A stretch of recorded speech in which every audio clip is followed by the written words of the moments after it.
Hey everyone, I hope you guys are doing good. Today we are going to be solving this problem in the University of Waterloo 2023 Canadian Computing Competition. Alright, so it's problem J1 Delivery Droid.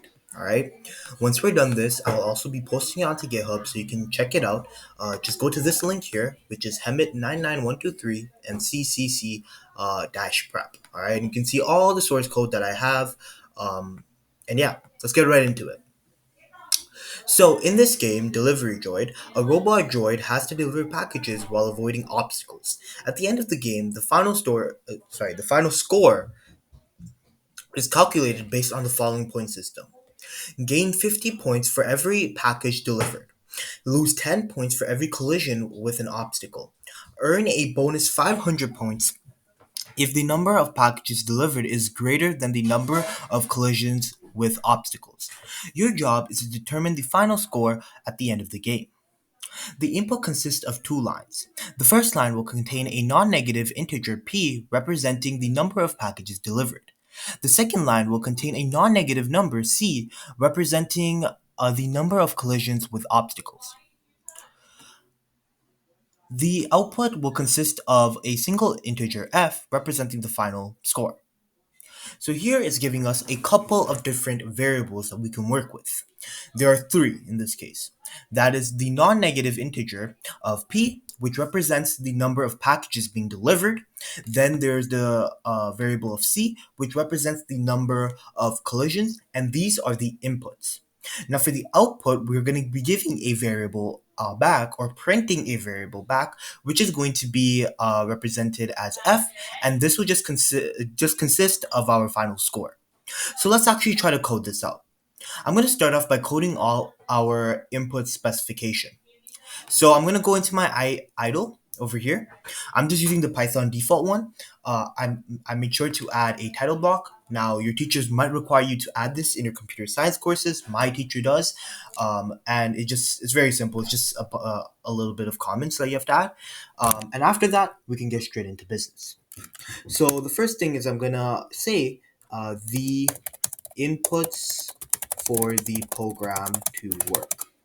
And the inputs are P and C, right? And so I could write P here equals, right, because it's a variable, and we'll give it an input like that, right? And then we'll give it a prompt of nothing. And what we want to do is we want to make this an integer, right? And there you go. So this way, we are filling in all the different, specifications, which include, first of all, having it as an input. We do that with the input program. So when you run this, you can actually add in an input, and then you'll get an output based on whatever you add. And also, we made sure that is an integer. Because that's what's required. We don't have to worry about the non-negative part of this equation, because that just makes our life easier actually, because we don't have to deal with any negatives, right? And that just means that all the numbers that will be given will be positive. All right, so you don't have to take into consideration of negative numbers and what to do if that happens, right? If you have a negative number. Same thing with C. So let's go ahead and code that out. So it's going to just be C. Again, we're going to need to make it into an integer, and we do that with the integer command like this. And then again, we're going to give it an input. All right, now I'm going to go ahead and save this program, and let's run this module. Now, as you can see here, we it does not immediately end the program. Instead, it allows us to input things. So here I'm just going to add 5 and 2. And then, as you can see, after the second line, the Python program officially ends, and you know if it ends based off of this little, like these three little icons, right? You can see over here that if I let me go back over here. If I just take out these two lines of code, and if I just add like a print command or something like that, something that's not input related. So here I'll just add hello world, save this file. And now if I run this module, you'll see that it will immediately end upon executing the statement print hello world. But in the case of this little program here, it's going to wait for a user input before it executes the other lines of code. All right. So going back to our problem, we're going to go up now because the output specification will actually depend on the problem description. And within our problem description, we're actually going to need to employ some if and else commands. So conditional logic. And that's because the final score is based off different instances, all right? And different, what do you call it? Scenarios, I could say. So here you can see that the final score, you gain 50 points to your final score if your package is delivered. You lose 10 points for every collision with an obstacle, right? And this is represented by here. So this is the package is delivered, and this is the collisions. All right. And where the conditional logic truly shines is that you earn a 500 point bonus if, all right, and this is only if a scenario or a certain set of requirements is um, done, and that is the number of packages delivered is greater than the number of collisions with an obstacle. So if I go back in my program now, I'm going to add the final input specification, the final output specification, I should say, which is the variable f. All right. So let me quickly do that. So for f, we're not going to need the input. We're actually just going to make it 0. And I'm just gonna add these. This is just for formatting, right? The semicolons. You don't need to have them. The program will still run, and as you can see, nothing really happens, right? But if I go back here, if I open this up again, what we're gonna do now is we're gonna employ this logic. So over here, it's saying that you gain 50 points for every package you deliver. This is the number of packages you deliver. So since it's for every 50, of every package you gain 50 points, we can employ multiplication. So what we're going to do is we're going to start off by providing 50 points per package delivered, which is expressed in P. It's very important to comment your code so that your teacher or instructor knows that it's your code because you understand it, right? If you're just giving some random code without any without any of this commenting, first of all, the teacher's gonna be very confused, and some teachers are really strict about this. They will not even look at your code, right? Because they don't understand it, right? So by adding these lines of code, it helps a developer, like your instructor, understand your code better, right? So make sure to add these comments. So here we're just going to say f, which is our final points, right? F representing the final. And then what we're going to do is we are going to take our p, since it's an integer, we can multiply it, and we're just going to multiply it by 50 points. All right, and that is this logic done. But now the issue is that we have to lose 10 points for every collision with an obstacle. All right. So what we can do for this logic is we can first figure out how much points we have to lose. So I'm going to say now we figure out how much points we must lose because of collisions. Okay. So to figure that out, I'm going to actually employ a new variable, and I'm just going to call it uh, points points underscore lost. And in this little variable, what I'm going to do is I'm going to say for every collision, which is expressed with C, we're going to multiply by 10. Okay, so this means that this number represents how much points must be lost from our final amount, right?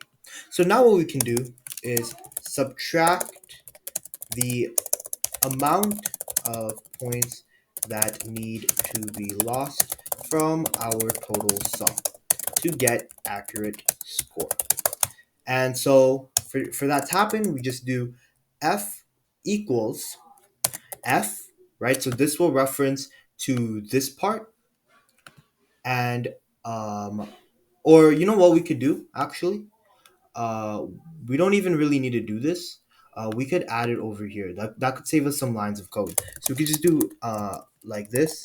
where we're adding uh, p times 50, right? And then we're subtracting it by c times 10, right? But for just, I think it would make more sense to do it this way because it helps with readability, right? But anyway, so we're just gonna do f times points underscore loss. So you could do it in one line, but I believe doing it this way is much more better because it's much more easier to read. All right. But you could do it the other way too. It works, and I've acknowledged that. But anyways, now what we can do is we simply need to print it out. In the case of the actual competition, you're probably going to use a return statement within a function, but in our case, we can just print it out um, as f. Now I'm going to save this, and we can go ahead and run the module. So 5, 2, and oh, we forgot one piece of logic, and that is this part. That's my bad. We forgot this part of logic, which is you're gonna earn a bonus 500 points if the number of packages delivered is greater than the number of collisions. So to do that, we're gonna employ our conditional logic. So now, employing conditional logic to ensure bonus 500 points are earned based on criteria. And so that's just going to be if, um, and what is it? The number of packages. So packages is greater, right? Than the number of collisions. So let me go back here. Number of collisions. Then what we're going to do is in F, we're going to add. So this is how we increment, which means we're going to add to this amount. And this operator can only work with integers. And this is an integer, right? We know this because of the whole solution. The whole program was written in integers for F. And we're just going to add 500 points to that. Now we don't need an else statement because if you do not meet this criteria, then you're not going to have anything else, right? It's only giving us something to do if this is correct, right? Now if we run this module again, we're gonna add 5 and 2. As you can see, we get 730, which is the correct amount. Let's try this again with 0 and 10. So I'm gonna run the module again, 0 and 10, and as you can see, we get negative 100, which is the output over here. Okay, now what I can do is I'm gonna go ahead and take this, and I'm just gonna go ahead and add it to over here. And this is delivery droid. I don't know, it's kind of weird to pronounce, but I'm just gonna name it this .py. Perfect. I'm gonna go ahead and commit the changes, and there you go. It's officially on my GitHub, so you can go ahead and check out the code for yourself. It's extremely documented, and this is the perfect answer that you could give to your teacher, in my opinion. Obviously, I'm not the most qualified to say this, so you probably want to go ahead and check that out. All right, cool. So let's try another problem, because why not?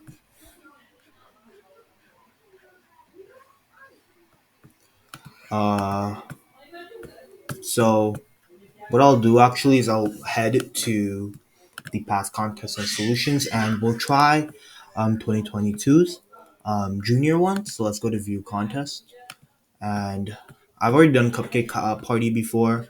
I haven't done Fergen's ball rating. I'm actually kind of curious what this is. Okay, so it's just something. Okay, it's just something made up. Okay, let's do this. Yes.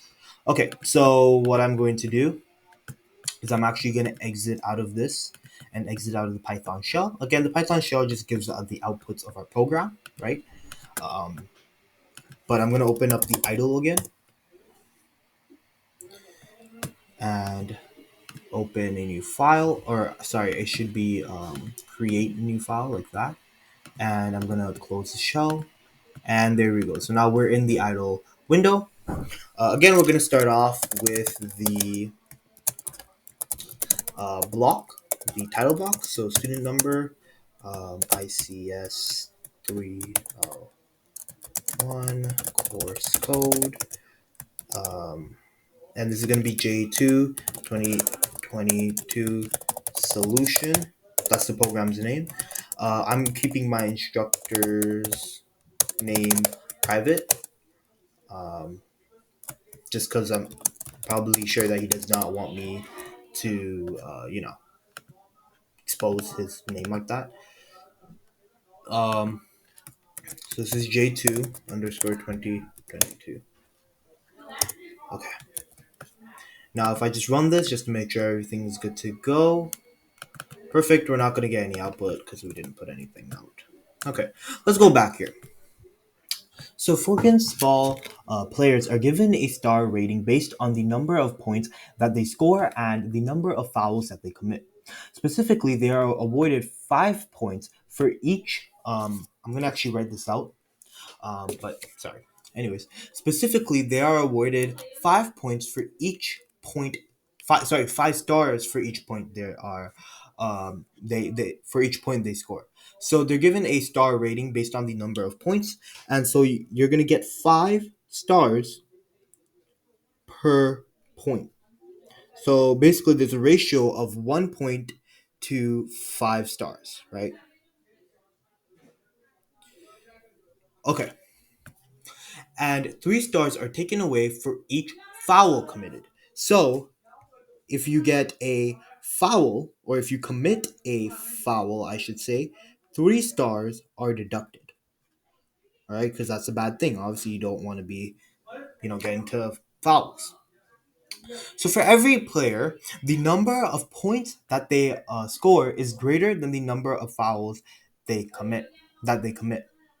So this is just giving us a little bit of insights into the test cases, and it's saying that the number of points will always be greater than the number of fouls.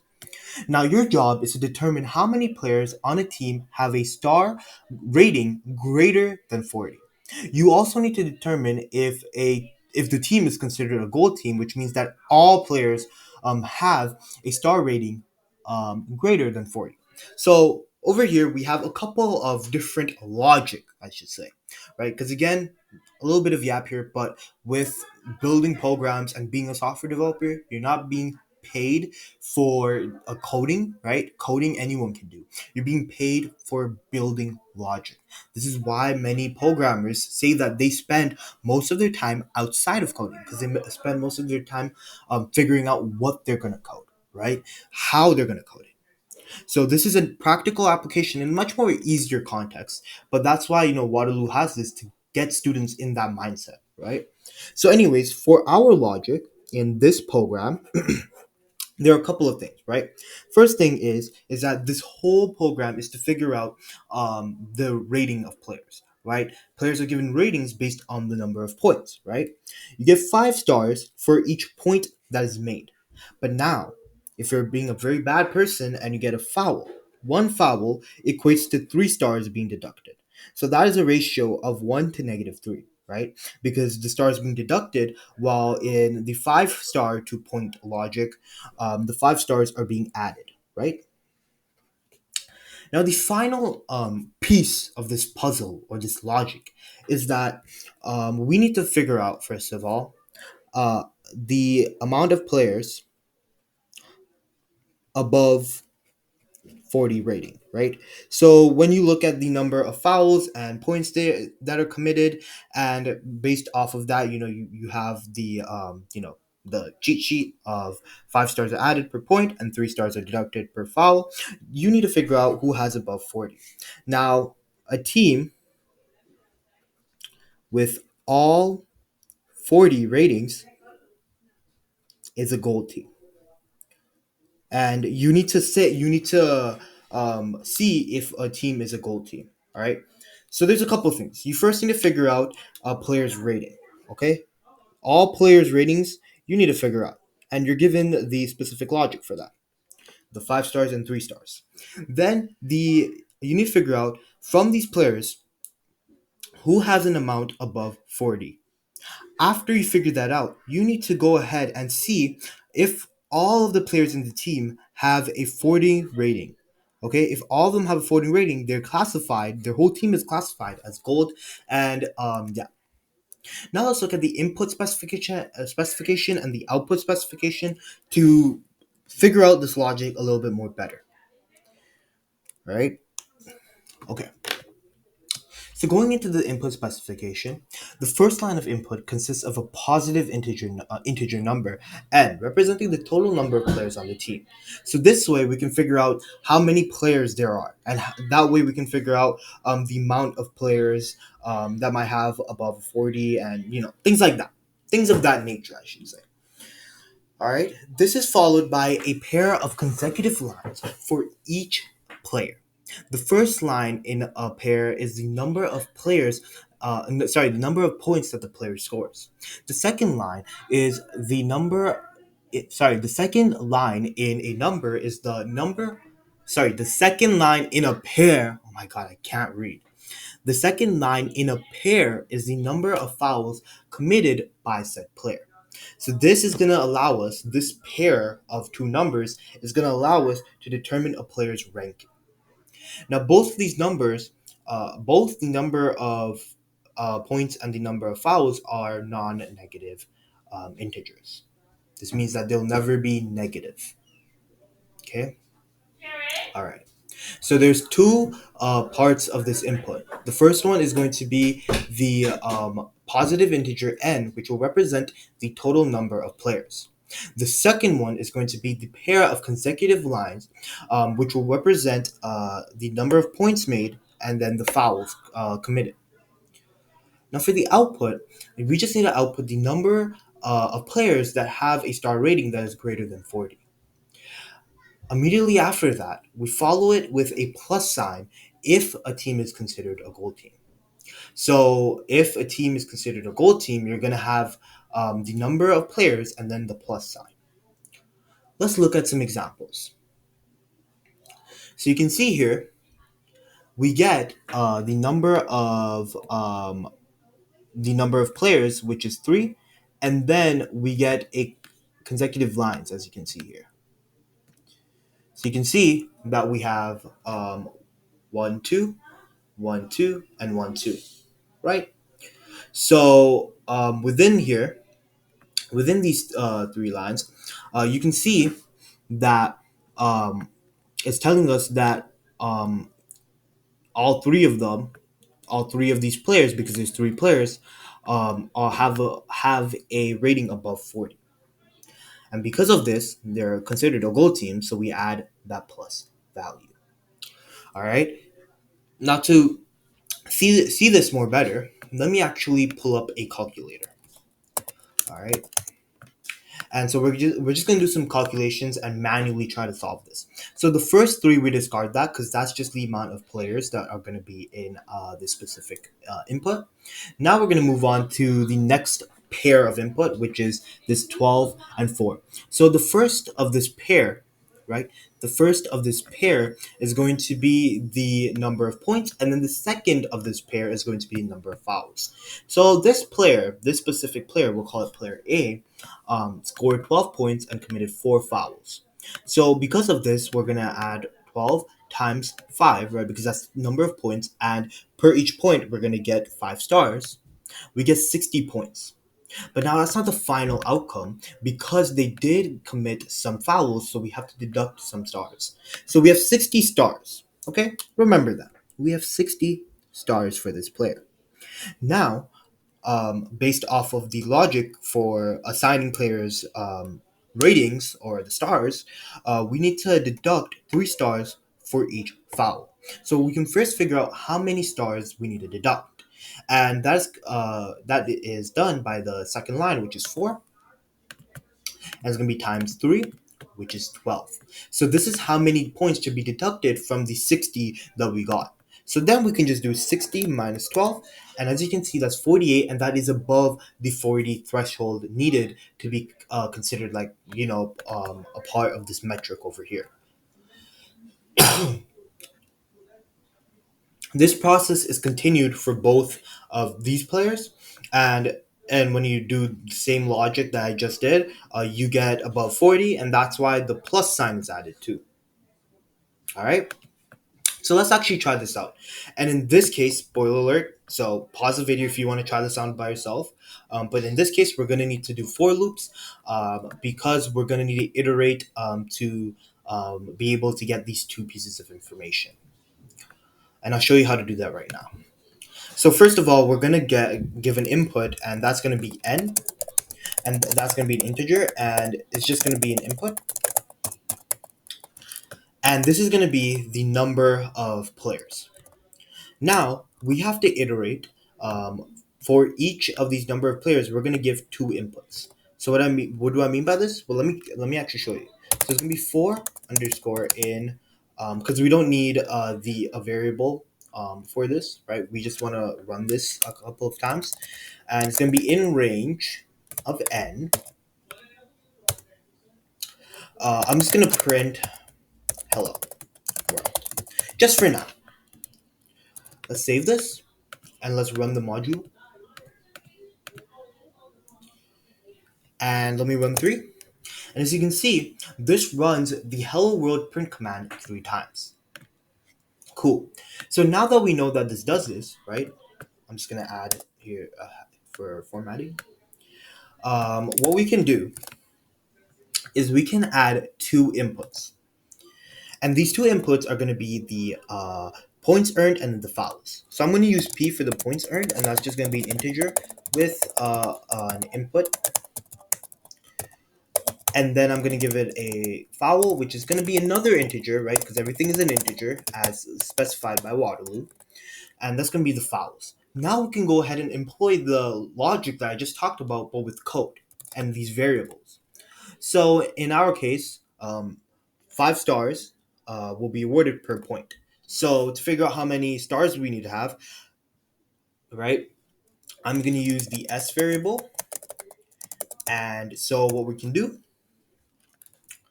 is we're going to say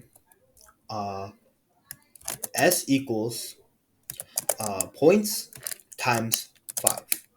So what this is basically doing is it did literally what I did manually, right? But I'm just doing it in code, right?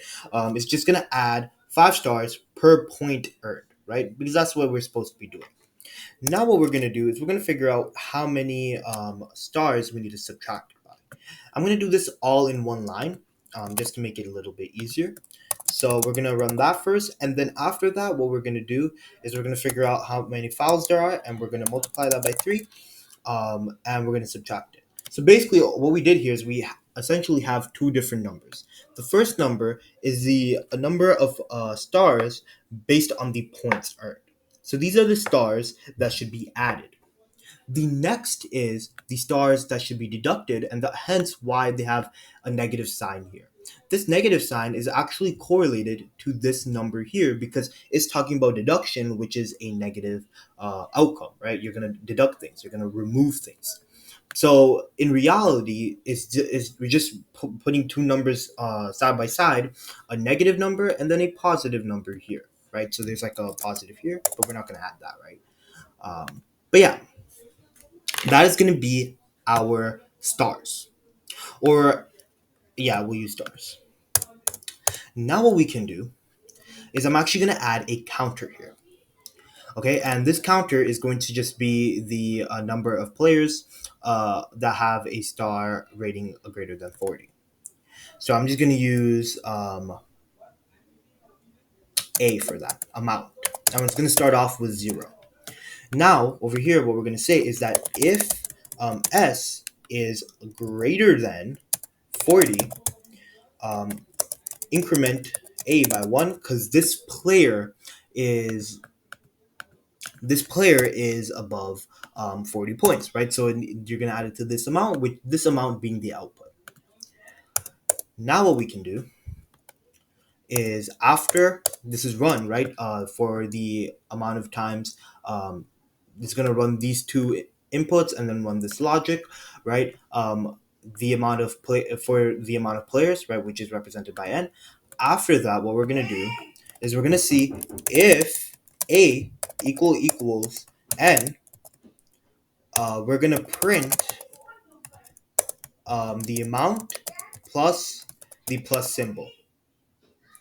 Okay, and we're gonna put this in a string as well, so that it can be concatenated or added with the string over here. Otherwise, we're just gonna print the string version of a. Okay, now let me just add these over here, and this should be the final program, right? So if I was kind of blazing fast over here, what I'm doing here is I'm employing the logic of the plus, but the plus over here, because it's not gonna always have that plus. It will only have that plus if the amount of players, which is represented by the a variable, is equal to the number of players, right? The amount of players on the team. This means that all the players on the team, right? They all have above 40 because the A represents the number of players above a 40 star, right? Which is represented by this conditional statement here. Now, if that is true, we're going to concatenate the A, which is in string form now, to have the A plus the plus symbol. Otherwise, we're just going to print the string version of the number of players that have above 40. As you can see here, there's not the plus here. Okay, I'm going to add like the comments later on, but let me just run this program. And let's actually try this out, make sure there's no errors, right? So going back here, let's do 3. I accidentally did not input anything. Okay, 3, and now we're gonna do 12. So there's a lot of stuff going on here. I don't need this. There we go. Okay. So 3, 12, 4. So that is the first player done. Now it moved on to the to the next iteration of this for loop, and that is going to be 4 and 10. So 4, 10, 3, 9, 3, 9, 1. Hmm.